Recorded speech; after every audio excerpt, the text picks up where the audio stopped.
అందరికీ నమస్కారం. నేను మీ ఉమా. అందరు ఎలా ఉన్నారు? ఇప్పుడు మనం రువాండా దేశంలో ఉన్నాం. ఆఫ్రికా ఖండంలో రాజధాని కిగాలి.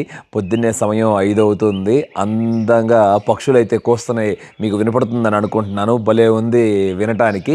ఇక్కడ నుండి బయలుదేరి మనం నెక్స్ట్ కంట్రీకి ప్రయాణం అవుతున్నాము. ఒక 400 కిలోమీటర్లు ప్రయాణించాలి. బురుండి వెళ్తున్నా. అసలు యాక్చువల్లీ బురుండి అయితే ఇంకా చాలా ఈజీగా వెళ్ళిపోవాల్సింది.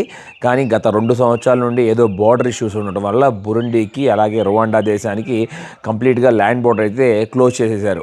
ఇక మొత్తం ఊరంతా తిరిగి వెళ్ళాలి. ముక్కు ఎక్కడుందిరా బాబు అంటే ఊరంతా తిప్పి చూపించినట్లు అలాగా. అంటే ఇప్పుడు నేను మొదట టంజానియా వెళ్ళాలి. ఇక్కడ నుండి ల్యాండ్ బోర్డర్కి కనీసం ఒక 130 కిలోమీటర్ 150 కిలోమీటర్లు ఉండొచ్చు. అక్కడ నుండి ఒక 250 కిలోమీటర్లు. కానీ మొత్తం టోటల్గా ఈ 400 కిలోమీటర్లు ఈ ల్యాండ్ బోర్డర్ క్రాసింగ్, మళ్ళీ ల్యాండ్ బోర్డర్ ఎంట్రీ అవ్వటం బురుండి, ఇదంతా కలిపి 12 గంటల పైన అవుతుందంట. ఇంకా కాసేపుల్లో కార్ కూడా వచ్చేస్తుంది. 5ంటికి స్టార్ట్ అయిందంటే ఇప్పుడు సాయంత్రం 7 అట్లా వచ్చి అంటున్నారు. అంటే 14 గంటలు కూడా పట్టచ్చు నేను రీచ్ అవ్వడానికి బురుండి. బట్ చాలా ఎక్సైటెడ్గా ఉన్నాను. నెక్స్ట్ కంట్రీకి వెళ్ళబోతున్నాను. ఎప్పుడో విజిట్ చేయాల్సింది. మరియు నేను కార్ అంటున్నాను కదా, నేనేమి కార్ ఏమీ హైర్ చేసుకోలేదు. ఇక్కడ కొన్ని సందర్భాల్లో ప్రతిరోజు కార్ 4 షేరింగ్ తీసుకుని ప్యాసింజర్ని వెళ్తుందంట. ఒక్కొక్కరి దగ్గర మనకి 75,000 రువాండా ఫ్రాంక్ ఛార్జ్ చేస్తారు. అంటే మన డబ్బుల్లో ఒక $50. మరియు అక్కడికి వీసా ఫీజు వెళ్ళిన తర్వాత నేను టాంజానియా అయితే ఒక $30 కట్టి ట్రాన్సిట్ వీసా తీసుకోవాలి 7 రోజులు. అండ్ బురుండి ఎంత వీసా ఫ్రీ వీసా ఛార్జ్ చేస్తారని నేను ఇంకా రీసెర్చ్ చేయలేదు. వీసా ఫ్రీ అని అనుకుంటున్నాను. అక్కడికి వెళ్ళిన తర్వాత ఇంకా ఇన్ఫర్మేషన్ ఇస్తాను. వీడియో చివరి దాకా చూడండి. చాలా మంచి మంచి విషయాలు తెలుసుకుంటారు. ఇది ఫ్లైట్లో కూడా వెళ్ళాలనుకుంటే ఇక్కడ నుండి ఫ్లైట్ కానీ చాలా ఎక్స్పెన్సివ్ ఉంటుంది. అనవసరంగా 35,000 రూపాయలు ఖర్చు పెట్టాల్సిన అవసరం లేదు. మనకి ల్యాండ్ బోర్డర్ క్రాస్ చేస్తే ఒక ఎక్స్పీరియన్స్ దొరుకుతుంది. ఇప్పుడే మన కారు కూడా వచ్చేసింది. వావ్, కార్ అయితే మంచిగా సూపర్గా ఉంది. ఫ్రంట్ సీట్ కావాలని చెప్పి ముందే నేను బ్లాక్ చేసుకుని పెట్టుకున్నాను కారు. మన మిత్రులకి బాయ్ చెప్పే సమయం వచ్చింది. అసలు సూపర్గా ట్రీట్ చేశారు. చాలా మంచి ఆతిథ్యం ఇచ్చారండి. చాలా చాలా సంతోషంగా ఉంది. కుళ్ళు జోకులు వేసుకుంటూ సెటైర్లు వేసుకుంటూ భలే అల్లరి కూడా చేసాము. మంచిగా ఇంకా మంచి స్నేహితులు అయిపోయాం. వ్యక్తిగతంగా ఇప్పుడు కలిసాం కదా. Really happy. ఏంటి ఎలా అనిపించింది? చాలా బాగా అనిపించింది. ఒక ఫ్యామిలీ మెంబర్ లెక్క అనిపించాడు. తర్వాత ఇతనిగా 197 కంట్రీస్ ఎంత త్వరగా పాసిబుల్ అయితే అంత త్వరగా ఫినిష్ చేయాలని కోరుకుంటున్నాను. I wish him all the best. Thank you. Yeah bro, చాలా బాగా అనిపించింది. ఫ్యామిలీ మెంబర్ లా కలిసిపోయారు. ఫ్యామిలీ మెంబర్ లా కలిస్తే మోషన్ టాబ్లెట్ వేసారు. ఈ పని చేయొద్దు ఇంటికి వచ్చి చుట్టాలతో మీరు. He's blaming me. Thank you అండి. Thank you. వెళ్ళొస్తాను. చక్కగా టచ్లో ఉందాం. ఇలాగే మనం ఇంటికి వచ్చిన తర్వాత కలుద్దాం హైదరాబాద్లో. Really thank you. Bye bye. ఏంటి ఫ్లయింగ్ కిసులు ఇస్తున్నావు నా వ్యూవర్స్కి? అమ్మో, ఈ పని చేయదు. పక్కన వైఫ్ ఉండగానే చేస్తావా నువ్వు ఈ పనులు? ఏంటండి మీరు సరిగ్గా మేల్ వ్యూవర్స్కి ఇచ్చారా? ఓకే అర్థం చేసుకున్నారా బాగా? Okay, good. ఇప్పుడే కార్ వచ్చేసింది. భలే ఉంది కార్ అయితే. టొయోటా వాక్స్ అంట. చాలా పెద్ద కారే. బుడ్డ కారు వస్తుందేమో, ఇబ్బంది పడతామేమో అని అనుకున్నాను. మంచిగా ఉంది. మనకి ఫ్రంట్ సీట్ రిజర్వ్ చేశారని చెప్పే కదా. హ్యాపీగా కంఫర్టబుల్గా కూర్చోవచ్చు. ముందు వ్యూ కూడా చూస్తూ బాగా ఎంజాయ్ చేయొచ్చు. ఇదంతా కూడా ఫ్రంట్ వ్యూ. ఓకే మిత్రులు, మళ్ళీ మరొకసారి బాయ్ చెప్పేద్దాం. Okay, thank you. Take care. Bye. Tata. టచ్లో ఉందాం. ఇప్పుడే కార్ స్టార్ట్ అయింది. ఏంద్రా బాబు ఇంకా వీళ్ళు ఏమీ చేయలేదా అని అనుకున్నాను. ఆల్రెడీ పెట్టారు పేడ. నేను 75,000 ఇచ్చాను వీళ్ళకి. ఇప్పుడు అంటాడు లేదు 75 కాదు 150,000 ఇవ్వాలి నాకు అని అంటున్నాడు. అరే 150,000 ఎందుకురా నాయన, ప్రపంచం అంతా 75,000కే వెళ్తున్నారు కదా ఇక్కడ నుండి అని. 60,000 అంట నార్మల్గా అయితే. ఇప్పుడు రీసెంట్గా 15,000 పెంచారంట ఈ పెట్రోల్ సమస్యలు వచ్చిన దగ్గర నుండి. అలా నాకు మన రాజేష్ అన్న మాట్లాడారు. ఏమంటే అన్నకు కాల్ చేస్తే అన్న సూపర్గా ఫ్లూయెంట్గా మాట్లాడతారు లోకల్ భాష. అదే మాట్లాడారు. ఏంది ఎలా అడుగుతున్నావు ఏంటి అని చెప్పి. ఈయన కాకపోతే ఇంకొక 100 మంది ఉన్నారు లైన్లో టాక్సీలు.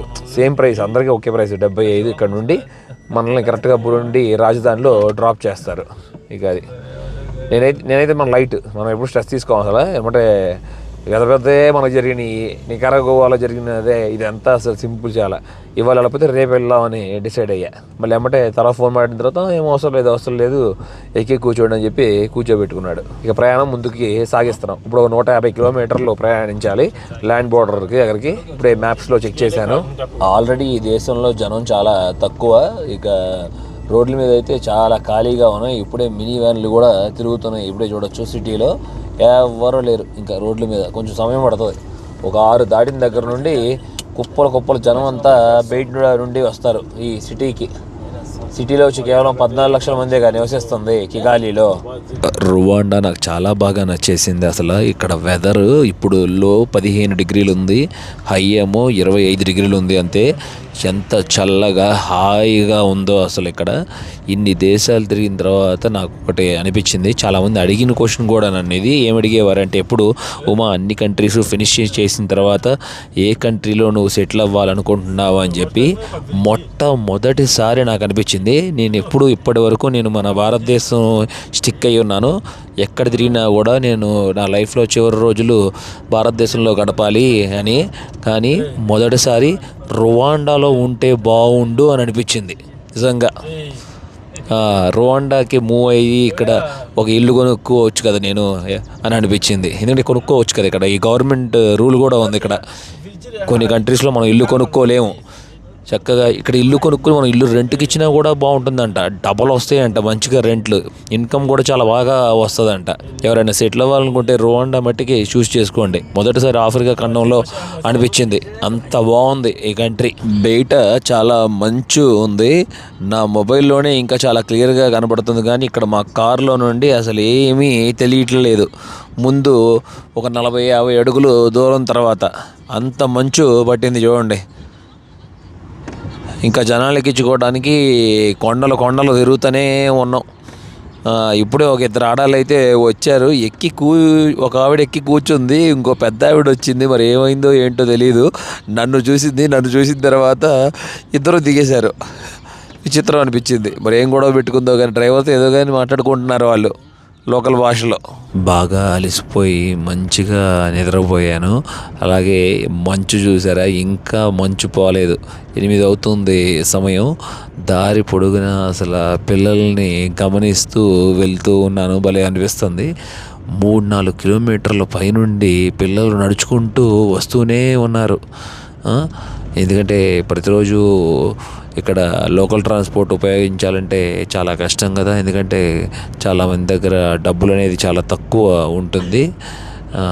వాళ్ళ డ్రెస్ కూడా మనం గమనించినప్పుడు వైట్ కలర్ షర్ట్ అలాగే బ్లూ కలర్ స్కర్ట్ వేసుకొని వెళ్తున్నారు.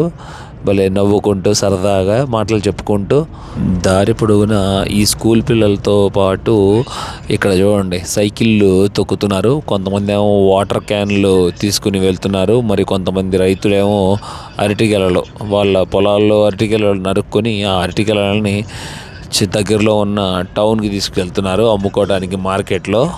బోర్డర్ పాయింట్ దగ్గరకు వచ్చేసాం. యునైటెడ్ రిపబ్లిక్ ఆఫ్ టాంజానియా అని చెప్పి రాసుంది. రుసుమో బోర్డర్కి స్వాగతం. సూపర్. విజయవంతంగా ఎగ్జిట్ స్టాంప్ కూడా ఫినిష్ చేసుకున్నాను. ఎంట్రీ స్టాంప్ కూడా ఫినిష్ చేసుకున్నాను. రువాండా ఎగ్జిట్ స్టాంప్కి వెళ్ళినప్పుడు పాస్పోర్ట్ చెక్ చేసుకున్నారు ఆఫీసర్. ఎక్కడి నుండి వస్తున్నావు అంటే కిగాలి నుండి వస్తున్నాను అన్నాను. ఎక్కడికి వెళ్తున్నావు అంటే వయ్యా టాంజానియా మీదుగా బురుండి దేశం వెళ్తున్నాను అని చెప్పాను. ఏంటి ప్రొఫెషన్ అన్నారు. ట్రావెలర్ని అట్లాగే యూట్యూబర్ అని చెప్పాను. ఓకే వెరీ గుడ్ అని చెప్పేసి ఎగ్జిట్ స్టాంప్ వేశారు. ఈ ఎగ్జిట్ స్టాంప్ ముందే నేను వేరే లొకేషన్కి వెళ్ళి కౌంటర్కి నా ఎల్లో ఫీవర్ వ్యాక్సినేషన్ సర్టిఫికేట్ చూపించి వాళ్ళకి అది వెరిఫై చేసుకున్న తర్వాత వాళ్ళు మరొక బిల్ ఇస్తారు. అది తెచ్చుకోవాలి. నేను డైరెక్ట్ ఎగ్జిట్ స్టాంప్ వేయించేసుకున్నాను. మళ్ళీ నన్ను వెనక్కి పంపించి ఆ కౌంటర్కి అది చెక్ చేయించుకొని ఎల్లో ఫీవర్ వ్యాక్సినేషన్ బిల్లు వాళ్ళకి హ్యాండ్ ఓవర్ చేశాను. గుర్తుపెట్టుకోండి, ఆఫ్రికా వచ్చేవాళ్ళు ఎవరైనా సరే తప్పకుండా ఎల్లో ఫీవర్ వ్యాక్సినేషన్ వేయించుకొని రండి. లేకపోతే చాలా ఇబ్బంది పడతారు, స్టక్ అయిపోతారు, ఎలో చేయరు ఇక్కడ. అది తర్వాత ఇక్కడ నుండి నెక్స్ట్ కౌంటర్కి వెళ్ళాను. థర్డ్ కౌంటర్లో టాంజానియా వీసా ఇష్యూ చేస్తున్నారు. నేను ట్రాన్సిట్ వీసా తీసుకున్నాను. చెప్పాక ఇందాక మీకు 7 డేస్కి ఉంటుంది వ్యాలిడిటీ. $30 ఛార్జ్ చేస్తారు ఓన్లీ ఒక్క ఎంట్రీ. ఇప్పుడు నేను బురుండికి వెళ్ళిపోతున్నాను కదా, మళ్ళీ ఎక్స్పైర్ అయిపోయినట్టే. మళ్ళీ నేను బురుండి నుండి నెక్స్ట్ కంట్రీ మలావీకి వెళ్దాం అనుకుంటున్నాను. మధ్యలో మళ్ళీ టాంజానియా ఉంది. అప్పుడు మళ్ళీ నేను ట్రాన్సిట్ వీసా $30 పే చేసి తీసుకోవాలి. ఇప్పుడు $30 పే చేసి తీసుకున్నాను. మంచిగా వాళ్ళు అది అడిగారు, ఏం చేస్తున్నావు అన్నారు. ఒక ఫోటో తీసుకున్నారు. ప్రొఫెషన్ ఏంటన్నారు, అది చెప్పాను, యూట్యూబర్ అండ్ కమ్ ట్రావెలర్ అన్నాను. ఓకే, వెరీ గుడ్ అని చెప్పేసి ఎలాంటి ఇబ్బంది పెట్టకుండా స్టాంప్ వేసేసారు. కానీ కొన్ని సందర్భాల్లో ఇలాంటి బోర్డర్స్లో ఆఫ్రికాలో చాలా ఇసుకిచ్చేస్తారు అసలు లంచం కోసం. వాళ్ళు అడగరు, మనల్ని ఏమో నుంచోబెడతారు గంటలు. అదే సరిపోతుంది. కొన్నిసార్లు అయితే డైరెక్ట్గా అడిగేస్తారు కూడా, నాకు $50 ఇస్తేనే నేను లోపల పంపిస్తానని చెప్పి మెయిన్ ఈ ఆఫీసెస్లో. గుడ్. ఇక ఇప్పటి నుండి మనం నెక్స్ట్ బోర్డర్కి వెళ్దాం, టాంజానియాలో. ఇప్పుడే మమ్మల్ని మళ్ళీ వెనక్కి పిలిచారు, ఎందుకంటే మేము బ్యాగ్స్ చెక్ చేసుకోలేదని చెప్పి. బ్యాగ్స్ మళ్ళీ చెక్ ఇచ్చిన తర్వాత మా బ్యాగ్స్ మీద ఒక స్టిక్కర్ వేశారు, పాస్ అని చెప్పి. మరియు ఎగ్జిట్ దగ్గర మా వీసా ఒక ఆఫీసర్ చెక్ చేసుకున్నారు. ఆయన మట్టికి మన డ్రైవర్ దగ్గర మట్టికి కొంచెం లంచం తీసుకున్నారు. ఆ లంచం తీసుకున్న తర్వాత మమ్మల్ని బయటికి వదిలిపెట్టారు. అలా జరిగింది. ఇక్కడ నుండి మనం బోర్డర్ ఇప్పుడు రుసుములో ఉన్నాం కదా, రుసుము నుండి ఒక 56 కిలోమీటర్లు ప్రయాణించి మళ్ళీ టాంజానియా ఎగ్జిట్ దగ్గరికి వెళ్ళాలి. కబాంగా బోర్డర్ దగ్గరికి వెళ్ళాలి. మనం కబాంగా బోర్డర్ దగ్గర మనం బురుండిలోకి ఎంటర్ అవుతాం. అక్కడ మళ్ళీ మనం బురుండి వీసా తీసుకోవాలి. చాలా పని ఉంది ఇక అది. బయటంతా పిల్లలంతా వచ్చి మనీ ఎక్స్చేంజ్ చేసుకుంటారా అని అడుగుతున్నారు. నా దగ్గర ఒక $1,00,000 రువాండా ఫ్రాంక్ ఉంది. అది తీసుకొచ్చి మన డ్రైవర్కి ఇచ్చాను. మరి ఏం చేస్తాడేమో, ఎక్కడ మారుస్తాడో తెలీదు. నాకు బురుండి మనీ కావాలని అన్నాను, ఇస్తానని చెప్పారు. అది నా కారులో మేము మొత్తం 3 ప్యాసింజర్సే ఉన్నాము. ఓకే, వచ్చేసాడు మావాడు. ఇక బయలుదేరటం ఇక్కడ నుండి. చాలా సంతోషంగా ఉంది. టాంజానియాలోకి ఎంటర్ అయ్యాం మనం. రైట్ సైడ్లో ఉన్నదంతా రువాండా, అదంతా బోర్డర్ చెక్ పాయింట్. మరొక విషయం ఏంటంటే, నా ఫస్ట్ కంట్రీ, నా ప్రపంచ యాత్ర మొదలుపెట్టిన తర్వాత నేను టాంజానియా జంజిబార్లో దిగా, గుర్తుంది కదా మీకు. అద్భుతమైన అనుభవాన్ని పొందాను. చాలా విషయాలు ట్రావెలింగ్ గురించి నేర్చుకున్న కంట్రీ. మళ్ళీ ఈ కంట్రీలో అడుగుపెట్టడం చాలా ఆనందాన్ని కలిగిస్తుంది. మొత్తం ఎంత మారిపోయిందో చూడండి. బోర్డర్ వరకు అసలు సూపర్గా ఉంది. తార్ రోడ్డు ఇక్కడంతా ఇక స్టార్ట్ అయ్యింది. మళ్ళీ రబ్బీస్ రోడ్డు భలే ఉంది కదా, విచిత్రంగా ఎంత చేంజ్ ఉందో చూడండి. రువాండా మటుకి కంప్లీట్లీ స్పెషల్ కంట్రీ అని చెప్పచ్చు. రబ్బీస్ రోడ్ అయినా కూడా స్మూత్గా ఉండటం వల్ల మా వాళ్ళు రాకెట్ లాగా వెళ్తున్నాడు. భలే డిఫరెంట్ వరల్డ్లో అడుగుపెట్టినట్టు అనిపిస్తుంది ఇప్పుడు నాకు. మంచి experience. Country to country land border cross అయ్యేటప్పుడు బాగా హ్యాపీనెస్ అనిపిస్తుంది. చుట్టుపక్కల కొండలు కూడా మనం గమనించవచ్చు. మీరు చూడండి, ఎత్తైన కొండలు. రైట్ సైడ్లో ల్యాండ్ ఆఫ్ 1000 hills పూర్తిగా క్లోజ్ అయిపోయింది. వావ్, ఇది భలే ఎక్సైట్మెంట్ చూడండి. ఇది మట్టికి భలే సర్ప్రైజ్ అనిపించింది నాకు. నది బాగా ప్రవహిస్తుంది, ఎందుకంటే వానలు బాగా పడటం వల్ల. ఇప్పుడు అది ఆపోజిట్లో చూస్తున్నారు కదా, ఒక షిప్ లాగా ఉంది. ఆ షిప్ రావాల్సిందే. ఆ షిప్ వచ్చిన తర్వాత మనం ఆ షిప్లోకి ఎక్కించి అవతల పక్కకి దాటిస్తారు. అక్కడ ఆపోజిట్లో హౌసెస్ అదంతా కనబడుతుంది కదా, అదంతా చెక్ పాయింట్. మరి కొన్ని ఇల్లు కూడా ఉన్నాయి అక్కడ. ఇది టాంజానియా. సూపర్. ఇక్కడ ఒక మదర్ వచ్చి ఫుడ్ సేల్ చేస్తున్నారు. ఇది వాన నీళ్ళు బాగా, ఒకవేళ వాన నీళ్ళు లేకపోతే ఇది ఒక రోడ్డు, ఈ రోడ్లో వెళ్ళిపోవచ్చు. మేము కారులో కూర్చొని ఉండకూడదంట. ప్యాసింజర్స్ దింపేశారు మమ్మల్ని. దింపేసి నడుచుకుంటా ఎక్కండి అని చెప్తున్నారు. మంచి విషయమే అది. సేఫ్టీ రీజన్స్ కోసం అనుకుంటా అది. అబ్బా భలే ఉంది. కూర్చోడానికి కూడా చైర్లు కూడా ఉన్నాయి ఇక్కడ. Okay brother, okay. భలే కదా, అసలు టెక్నాలజీని ఎన్ని రకాలుగా వాడుకోవచ్చో మనం అసలు. భలే ఉంది. అబ్బో, నీళ్ళు అయితే చాలా ఫాస్ట్గానే వస్తున్నాయి. ఇక్కడ బాగా లోతు ఉన్నట్లుంది. చాలా లోతు ఉంటుంది తెలిసి 15 అడుగులు ఉండొచ్చు. చుట్టూతా వ్యూ, ఇది అందమైన వ్యూ. పల్లెటూర్లు కూడా మనకి కనబడుతూ సూపర్ ఉంది చూడండి కొండల పైన. పొద్దున్నే చలికి బాడీ అంతా ఫ్రీజ్ అయిపోయి జాకెట్ వేసుకున్నాను. బండాపు నాయన, మనవాడేమో అద్దం కింద దించే నడుపుతున్నాడు, నా వైపు కాదు తన వైపు. కానీ తన వైపు కూడా బాగా గాలి వచ్చి చలి, బీభత్సమైన చలి. బట్ ఇట్స్ ఓకే, మంచిగా జాకెట్ వేసుకుని సర్వైవ్ అయ్యాం. మళ్ళీ ఇప్పుడు కిందకి వచ్చేసినట్టున్నాం కొంచెం బాగా, 2000 మీటర్ల ఎత్తులో నుండి. ఇప్పుడు కొంచెం వేడిగా అనిపిస్తుంది మళ్ళీ టాంజానియాలో అడుగుపెట్టిన దగ్గర నుండి. మరి బురుండి ఎలా ఉంటుందో కానీ ఎప్పుడు చాలా వరకు రాత్రి వేళల్లో చల్లగా ఉంటుందంట రువాండా దేశం. వెనకంతా కూడా బాగుంది చూడండి, చుట్టూతా కొండ ప్రాంతం, మెల్లగా దాడుతున్నాం ఈ నదిని. మంచి వాటర్, ఇదంతా కూడా మంచి వాటర్. ఈ వాటర్ తాగే కొన్ని లక్షల మంది ఇక్కడ సర్వైవ్ అవుతున్నారు. జస్ట్ వాన నీటి వల్ల భూమి రబ్బీస్ నేల, ఎరుపు రంగు నేల అవ్వటం వల్ల మనం ఈ కలర్ చూసుకోవచ్చు.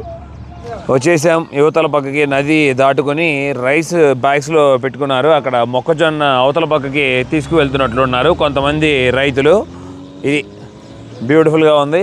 ఇటువైపు కూడా మళ్ళీ చూసుకుంటే మనం రబ్బీస్ రోడ్లు మళ్ళీ స్టార్ట్ అయినాయి. ఇవన్నీ కూడా నేను ట్రావెల్ చేసిన రోడ్సే. నెక్స్ట్ నేను మళ్ళా బురుండి ఫినిష్ చేసుకున్న తర్వాత కిగోగమా కూడా నేను ఫినిష్ చేశాను. 32 రోజులు ఉన్నాను నేను టాంజానియాలో, నా ఫస్ట్ కంట్రీలో. ఇదంతా కూడా చూడండి స్వాంప్ ఎలా ఉందో చూడండి, పూర్తిగా చిత్రనేల అంటాం కదా మనం, వాటిలో చూడవచ్చు ఎట్లా మొలిసినాయో ఈ చెట్లు. విచిత్రంగా ఉన్నాయి కదా. టాంజానియా రాజధాని దర్సలాం, కానీ నేను ఇప్పుడు దర్సలాం వెళ్ళాల్సిన అవసరం ఏం లేదు మనకి. అవన్నీ కూడా కవర్ చేసేసాం, పూర్తి చేసేసాం కూడా. అలాగే ఇక్కడ కరెన్సీ కూడా వచ్చి టాంజానియా షిల్లింగ్ ఉపయోగిస్తారు. మొత్తం వ్యవసాయ భూములు, ఆఫ్రికా అంటేనే మనం ఎక్కువగా చెప్పుకుంటే చాలా వరకు వ్యవసాయం చేస్తూ సర్వైవ్ అవుతారు అందరూ. చిన్న చిన్న పిల్లలు కూడా పశువుల్ని కాపరిలాగా పనిచేస్తున్నారు. వెనక పక్క మనం చూస్తే చాలా వెనకబడి ఉంటుంది, అది బాధేస్తుంది. పెద్ద పెద్ద కొండలు ఎక్కుతున్నాం, దిగుతున్నాం. కార్ అయితే చాలా బాగా నచ్చింది, దూసుకుని వెళ్తుంది రాకెట్ లాగా. అసలు ఇది ఇలాంటి పవర్ఫుల్ కార్స్ ఉన్నప్పుడు చాలా బాగా ఎంజాయ్ చేస్తాం జర్నీని. ఇటువైపు అసలు మనకి ఎలాంటి లోకల్ ట్రాన్స్పోర్ట్ దొరకదు, అందుకని మనం ఇలాంటి కార్లు చూస్ చేసుకోవటమే బెటర్. సేఫ్ సైడ్గా, అలాగే చాలా ఫాస్ట్గా డెస్టినేషన్కి రీచ్ అయిపోతాం.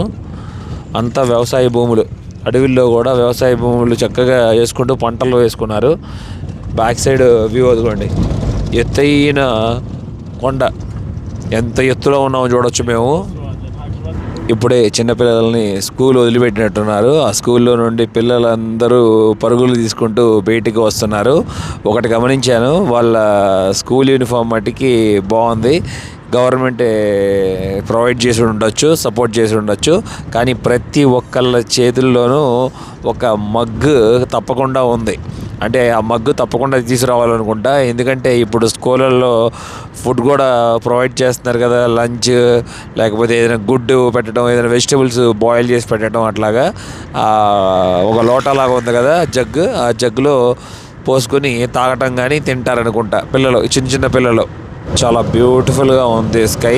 అది విషయం కాదు, కానీ గంటకి 130 కిలోమీటర్లు వేగంగా స్పీడ్లో వెళ్తున్నాం. అసలు మేము స్ట్రైట్ రోడ్ కాదు ఇది, అన్నీ వంకర టెంకర్లు ఉంటుంది.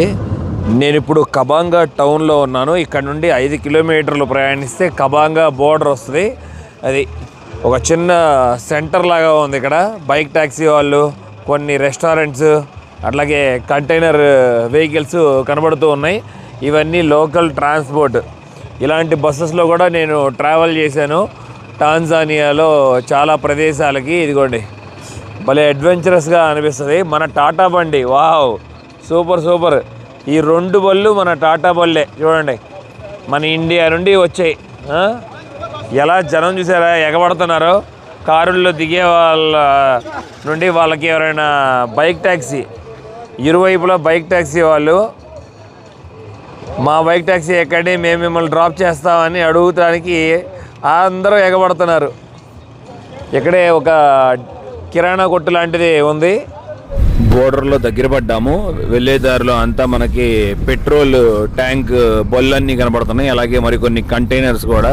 ఇక టాంజానియా ఎండ్ వచ్చింది. రైట్ సైడ్లో ఫ్లాగ్ కూడా కనబడుతుంది, కబాంగా పోలీస్ స్టేషన్ అంట. అది బోర్డర్లో మనకి వీడియో కానీ ఫోటో కానీ తీయనివ్వరు, అందుకనే జస్ట్ ముందే చెప్తున్నాను ఇక్కడ అంతా ఎలా ఉందని. బోర్డర్లో మంచిగా సిమెంట్ రోడ్ బాగా వేసాడు, మంచిగా ఉంది. అలాగే కొన్ని పల్లెటూరు కూడా పిల్లలు కూడా చూడండి ఎలా ఎక్కుతున్నారు. లారీ పైకి ఎక్కి ఆ పిల్లలు పైన వాటర్ బాటిల్ ఉంటాయి, ప్లాస్టిక్ వాటర్ బాటిల్, ఆ వాటర్ బాటిల్ తీసుకుంటున్నారు. ఇక్కడ ఉండే చిన్న పిల్లలందరూ కూడా రోడ్డు మీద ప్లాస్టిక్ బాటిల్స్ పడేస్తారు కదా, అవన్నీ ఏరుకొని వెళ్తున్నారు. కొన్ని సందర్భాల్లో ఆ ప్లాస్టిక్ బాటిల్స్ మళ్ళీ వాటర్ నింపుకొని యూజ్ చేసుకుంటారు, చాలా డేంజర్ కూడా. లేకపోతే సేల్ చేసుకుంటారని చెప్పాక నేను అది ఇంకా బోర్డర్ దాకా వెళ్ళలేదు, ఇక్కడే దారిలోనే ఆగాము. మెయిన్గా పెట్రోల్ కొట్టించుకుందాం అని చెప్పి. ఇంకా 200 కిలోమీటర్లు ప్రయాణించాల్సింది ఉంది. ఈజీగా సాయంత్రం 6-7 అవుద్ది అంటున్నాడు మిత్రుడు. ఆపోజిట్లో ఉన్న బ్లాక్ కార్ మందే. నేను ఇక్కడ మరొక విషయం కూడా విన్నాను, బురుండీలో చాలా ఎక్స్పెన్సివ్ ఉంటుందంట పెట్రోల్ కానీ డీజిల్ కానీ. అందుకని చాలామంది రాజధాని దగ్గర నుండి జస్ట్ బోర్డర్ దాటితే కాంగో వస్తుంది, కాంగోలోకి వెళ్ళి పెట్రోల్ కొట్టించుకుంటారంట. అలాగే ఇక్కడ మన మిత్రులు కూడా అదే చేస్తున్నారు. బురుండీలో మళ్ళీ ఖరీదు ఎక్కువ ఉంటుందని చెప్పి టాంజానియాలోనే ట్యాంక్ ఫుల్ చేయించుకొని మళ్ళీ ఇక్కడ కింద బాటిల్స్ ఉన్నాయి చూడండి, బాటిల్స్ నింపుకొని వాటిని కూడా కారులో పెట్టుకుని దాచుకుంటారు. అది బురుండీలో అసలు కొట్టుకునే అవసరం రాకూడదని చెప్పి అంత ఖరీదు ఉన్నట్టుంది. అయితే అక్కడికి వెళ్ళినాక మనం తెలుసుకుందాం ఎంత అనేది. అయితే కంపేర్ చేస్తే టాంజానియాలో చాలా తక్కువ పెట్రోల్ డీజిల్. మా వాడు ఒక 20 బాటిల్ దాకా కొన్నట్టున్నాడు, అతని దగ్గర నింపడానికి కూడా హెల్ప్ చేస్తున్నాడు. కబాంగా దాటుకుని కొబేరో వచ్చేసాము. ఇప్పుడు మేము బోర్డర్లో ఉన్నాం, బురుండీలోకి ఎంటర్ అవుతున్నాము. కానీ ఇక్కడ చాలా ట్రాఫిక్ జామ్ ఉంది, లారీస్ కార్స్ అన్నీ వెయిటింగ్లో ఉన్నాయి చూడండి, పెట్రోల్ వెహికల్స్. ఇక్కడే చాలా సమయం పట్టేలాగా ఉంది లోపలికి ఎంటర్ అవ్వటానికి. అసలు కొంచెం కూడా మూమెంట్ ఏమీ లేదు, గంట సమయం పైన పట్టింది. ఇప్పుడే ట్రాఫిక్ మూవ్ అవుతుంది. అలాగే కొన్ని వెహికల్స్ కూడా చూడొచ్చు, కార్లు, సెకండ్ హ్యాండ్ వెహికల్స్ అన్నీ కూడా తీసుకువెళ్తున్నారు.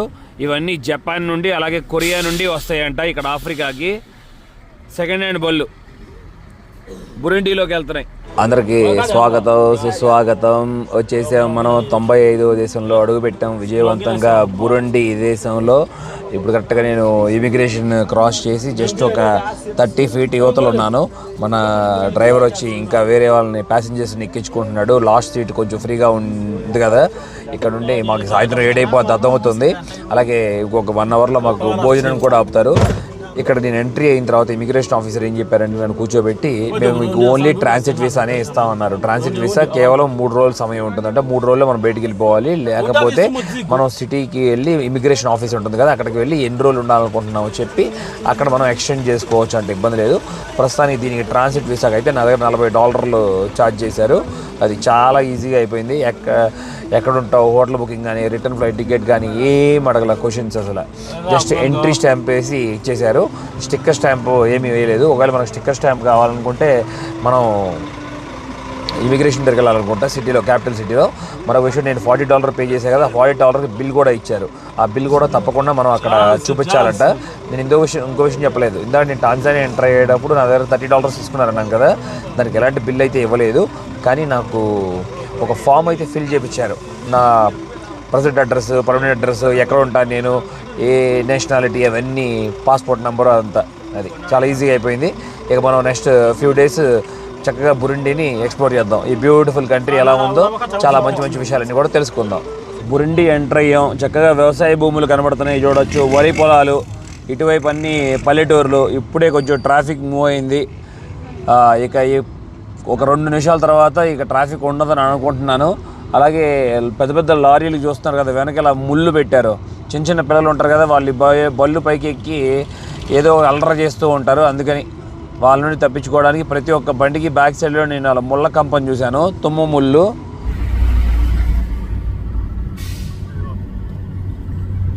దారిలో వెళ్తూ ఒక టౌన్లో ఆపారు, ఇక్కడే మంచిగా భోజనం తిన్నాము. ఫిష్ ఆర్డర్ చేశాను, చాలా దారుణంగా ఉంది టేస్ట్ అయితే. ఇక రైస్, రెడ్ కిడ్నీ బీన్స్ ఉడకబెట్టి ఇచ్చారు, అదైతే బాగానే ఉంది. ఆపోజిట్లో చూస్తున్నారు కదా, ఆ రెస్టారెంట్లోనే తిన్నాను నేను. ఇక్కడ కొంచెం ఎంటర్ అవ్వాలని అనిపించింది ఏంటంటే, ఈ దేశంలో మనం ఇంకా రీసెర్చ్ చేయలేదు, రీసెర్చ్ చేద్దాం. ఎక్కువగా ముస్లిం కమ్యూనిటీ ఎక్కువగా ఉన్నట్లున్నారు, ఎందుకంటే వాళ్ళు బోర్కా లాంటిది వేసుకున్నారు తెలుస్తుంది ఇక్కడ. అలాగే మాస్క్ కూడా ఉన్నాయి. సిటీకి వెళ్ళినాక చూద్దాం రాజధానికి వెళ్ళిన తర్వాత. నేను వెళ్ళాల్సిన లొకేషన్ వచ్చి బుజంబురా అని పిలుస్తారు. బురుండి దేశం రాజధాని కూడా బుజంబురా. సేఫ్గా మంచి ప్రయాణం చేసి ఇప్పుడు బురుండి రాజధాని బుజంబురాకి వచ్చేసాను. సిటీలోనే ఉన్నాను. బాగా అలసిపోయాను. పొద్దున్నే 3:30కి లేచాను. సాయంత్రం 8:30కి రీచ్ అయ్యాను. దగ్గరగా 17 గంటలు యాక్టివ్లో ఉన్నాను. బాగా టైర్డ్ అనిపిస్తుంది. మధ్యాహ్నం ఫుడ్ కూడా ప్రాపర్గా తినలేదు. ఆ బయట రెస్టారెంట్లో ఆ ఫుడ్ చూసి భయం వేసి ఆవకాడో రోడ్డు మీద కొనుక్కొని తిని సర్వే అయ్యాను. ఈ వీడియో ఎక్కడితో ఎండ్ చేస్తున్నాను. నా ప్రయాణం మీకు నచ్చినట్లయితే లైక్, షేర్ అండ్ సబ్స్క్రైబ్ చేసుకోండి. నన్ను చాలా సపోర్ట్ చేసిన వారు అవుతారు. Thank you. Love you all. Bye bye.